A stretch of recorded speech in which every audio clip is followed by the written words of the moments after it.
So I'm Jordan. I'm a fourth year Bachelor of Commerce with a concentration in Entrepreneurship and a minor in Legal Studies.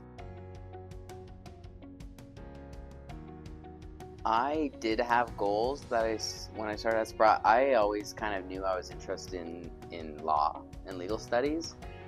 So my main thing was to get into law school. I love the idea of owning a business. So Sprott has been able to give me some of the foundational business skills that are going to be needed to one day own or create a law firm.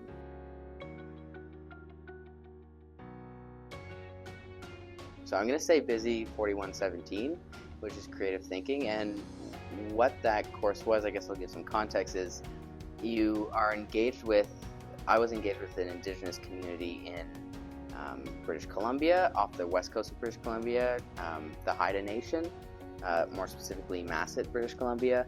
And we were engaged in a social entrepreneurship project where we were working with the community, and we eventually traveled to the community to work in the community and implement the project. That was really kind of personally important to me because I'm an Indigenous student at Sprott, and I'm not Haida. I'm Mohawk from Akwesasne, but just to see how proud the Haida people are and how excited they are to share their culture, it made me a little bit more comfortable in my own skin as an Indigenous person, along with professional growth and all the academic type skills it took to complete that course. There's a lot of personal development for myself.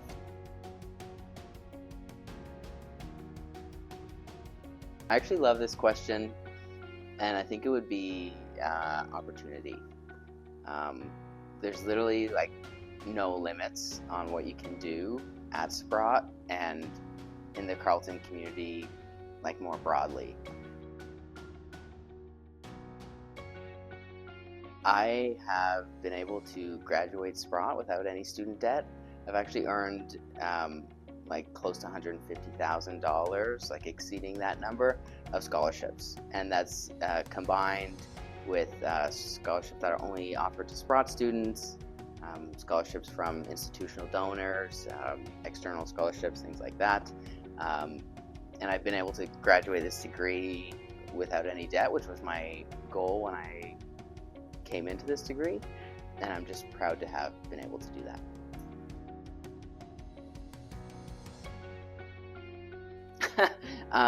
I will be pursuing a Juris Doctor degree at the University of Ottawa in September 2025. I plan to do a dual JD program at the University of Ottawa. So what that means is I'm going to be studying in Ottawa, Canada for 2 years, Canadian law, and then in Washington, D.C. at an American law school. And by the end of it, I should have a dual Canadian-American Juris Doctor degree and eventually go on to practice law.